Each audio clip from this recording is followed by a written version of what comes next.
This next one is a poem that I wrote on the day that an American died this year from Ebola. And it is from the perspective of a loved one, and it's called 8 to 16. You came back again from one of your trips to the other side of the planet. You know I love you more than anything on Earth, but I'm getting used to your absence. It's a terrible thing to say, I know, but when you came back this time and said that you had a fever, I figured that you just ingested some of their toxic water and you'd have the stomach flu for days, but then you'd be fine. But then, this time, with your fever, I remember thinking of how you drank the water swimming south of the equator, and I thought nothing of it. You would be clear up in a week and I'd just hold off on kissing you for a while. But after 8 days, you went to the doctor, told him of your travel and ails. And that's when the doctor called the CDC and the federal agencies swarmed in.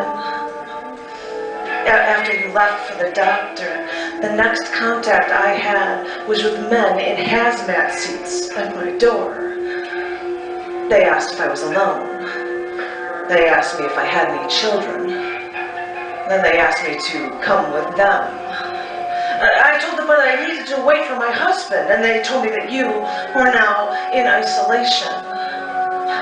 After hours, they told me that you caught a nasty virus while you were away on your trip. But I said, oh, wait a minute. He was on a work trip, and his company makes him take a ton of drugs so that he'd be immune to everything and he wouldn't catch anything.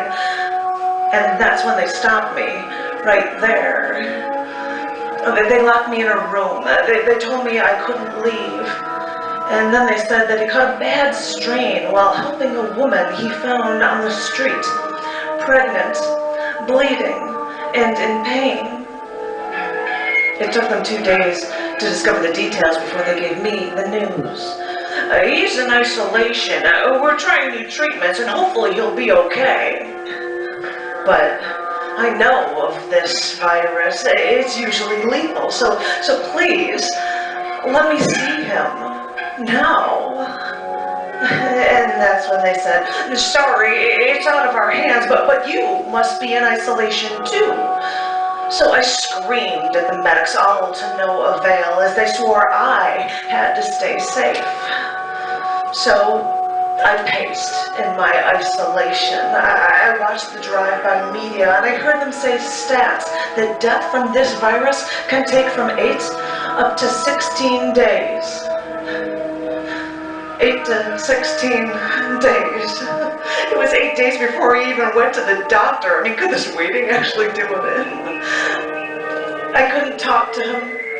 I couldn't see his face. I couldn't kiss him or tell him that I loved him. That I'll always love him. That I'm nothing without him. The morning of the 5th day, still trapped in isolation. That's when they told me he died. My blood work was clean, but they had to keep me in isolation while they said that they would cremate my love. And all I could think was, after you're done, send him to Arlington National Cemetery so the world will know he's a hero to more than just me, since you made me wait until he died. And still, I continue to pace, trapped in this room, alone, with nothing to wait for, ever again.